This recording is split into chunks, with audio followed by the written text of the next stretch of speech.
অমলকান্তি, নীরেন্দ্রনাথ চক্রবর্তী। অমলকান্তি আমার বন্ধু। স্কুলে আমরা একসঙ্গে পড়তাম। রোজ স্কুলে দেরি করে আসতো, পড়া পারত না। শব্দরূপ জিজ্ঞেস করলে এমন অবাক হয়ে জানলার দিকে তাকিয়ে থাকতো যে দেখে ভারী কষ্ট হতো আমাদের।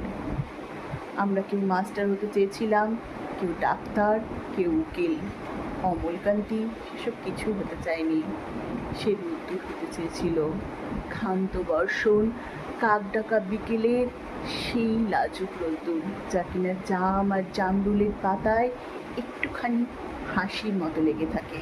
আমরা কেউ মাস্টার হয়েছি, কেউ ডাক্তার, কেউ উকিল। অমলকান্তি রোদ্দুর হতে পারেনি। সে এখন অন্ধকার এক ছাপাখানায় কাজ করে। মাঝে মধ্যে আমার সঙ্গে দেখা করতে আসে, চা খায়, এটা ওটা গল্প করে, তারপর বলে উঠি তাহলে।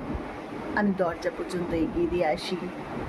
আমাদের মধ্যে যে এখন মাস্টারি করে সে অনায়াসেই ডাক্তার হতে পারত, আর যে ডাক্তার হতে চেয়েছিল উকিল হলেও তার এমন কিছু ক্ষতি হতো না। অথচ সকলেরই ইচ্ছে পূরণ হলো, এক অমলকান্তি ছাড়া। অমলকান্তি রোদ্দুর হতে পারেনি। সেই অমলকান্তি যে রোদ্দুরের কথা ভাবতে ভাবতে ভাবতে ভাবতে যে রোদ্দুর হতে চেয়েছিল।